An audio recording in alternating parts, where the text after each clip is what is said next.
the same. Now, Imran Khan's Pakistan and Tehreek-e-Insaf's Pakistan, giving the problems in Fatah, giving the problems in Balochistan, giving the economic powers, the flight of the capitalists, giving the international pressure on Pakistan, and the defense problems and the security problems.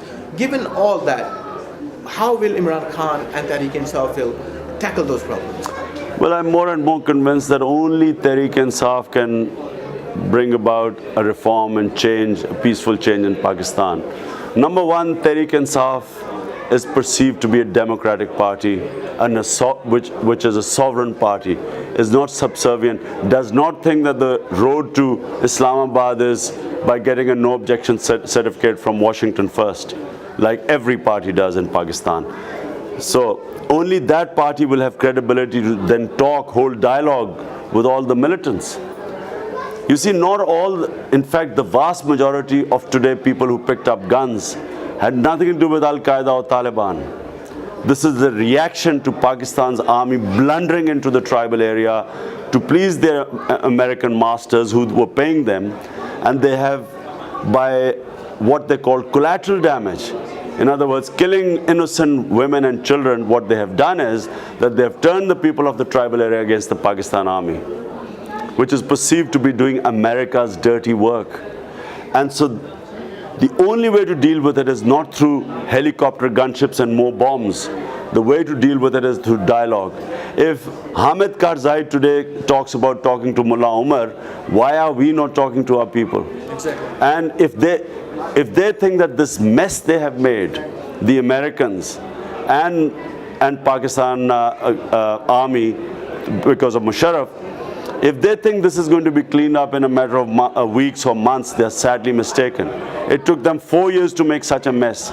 Now it's going to take at least 2 or 3 years of painful, slow negotiations and dialogue to actually solve the issue. But only that party can solve the issue, which is not perceived to be a stooge of the Bush administration.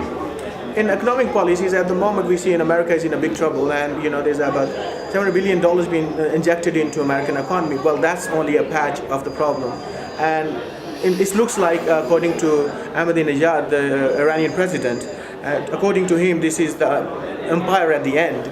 But why we keep going to the empire who's going to end when there's a rising power is India and there's a rising power China? Why don't we go to them, and why doesn't this government go that way? Well, it's because Asif Zardari is controlled by the Americans, that's all. And his bank accounts and his money and properties are lying in Western countries. And therefore, he's not doing this for the sake of Pakistan, he's doing it to protect himself. Secondly, the economic problem of Pakistan is not going to be solved by getting aid. We have been getting aid for 50 years. Aid does not solve problems of a country. Aid is like trying to cure cancer with Disprin. Pakistan needs to make structural changes. It needs to have institutional reforms in the country. It needs to have rule of law. It needs to have a government that cuts down its expenditure and raises the revenue. But only that government can do it who people trust with their money. Who is going to want to give taxes when Asif Zardari is the president, who's a certified criminal?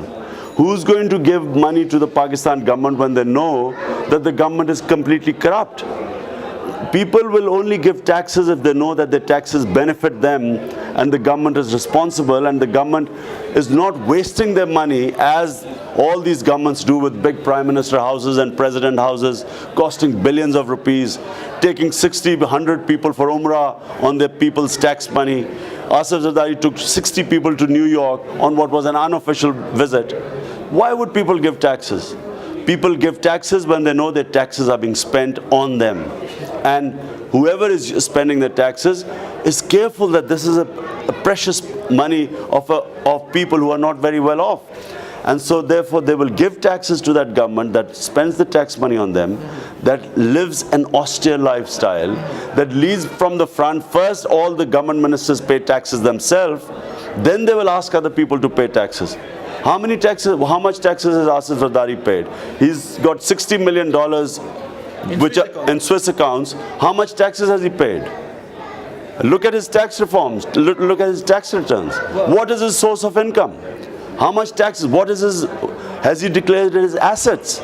So why should anyone else do that? So therefore you always lead from the front. That's why in the West, they never will allow a criminal to come into power, simply because they know that once you have criminals on top, the whole society gets criminalized. And that's why every candidate has to declare three things, whether you're fighting presidential, prime minister, parliamentary, or local body elections. In the Western countries, you have to declare three things: your assets, your source of income, and the amount of tax you have paid. Otherwise, you cannot contest any elections. So that's why people pay taxes, because the leaders pay taxes. And that, because the leaders are not perceived to be corrupt, the country is not corrupt. Here the leaders are corrupt, they don't pay taxes, and so what happens is, we can't collect enough revenue. Either the revenue is pilferaged, or we can't collect enough because people don't want to give taxes. So we have high expenditures and low income, and therefore we have a deficit, and for that we have to borrow money, and then we get into this vicious cycle of poverty. We have inflation, and so the poor end up subsidizing the rich. Exactly. Now, last but not the least, there's an international community after that, watching on a different media. I've been watching international community where you have been going, and most of people are very, at the moment after Dari, very hopeless. I mean, including me. I mean, I see Pakistan going nowhere at the moment, and we're stuck in around. We can't get out of it. I mean, what hope you can give us as a becoming in a government and becoming a prime minister of Pakistan? What hope you can give us? How can we get out of this mess? Firstly, Pakistanis have to get politicized. If you want to save your country, you have to fight for it. The only way you fight for your country is through politics. And so therefore, what Tehreek-e-Insaf wants is, number one, rule of law and sovereignty. Number two, it wants an education emergency in Pakistan. Number three, it wants an employment emergency in Pakistan. Different ways of creating employment in rural areas, different in urban areas. And it wants a just economic system, where the poor don't subsidize the rich, as is happening now, where the rich pay their taxes, and that taxes are spent on the poor people. Tell us before you go that how people living abroad, especially in Sydney, can help Tehreek-e-Insaf to achieve those goals. Two ways. Overseas Pakistanis anywhere, and especially in Australia, the way they can help is, number one, provide candidates to fight elections in Pakistan. Always those Pakistanis who go abroad and make money through their own endeavor and hard work are respected in Pakistan, and they make very good candidates. Number two, they can join our sustaining membership campaign, whereby by paying $10 a month, if we have 5,000 members, which is what we are trying to have, 5,000 sustaining members paying $10 a month, we can actually open district offices all over Pakistan, which will then give us a stronger strength to fight the coming elections, which I think will be sometime next year. Thank you very much, Imran Khan, being on Dosti. Thank you.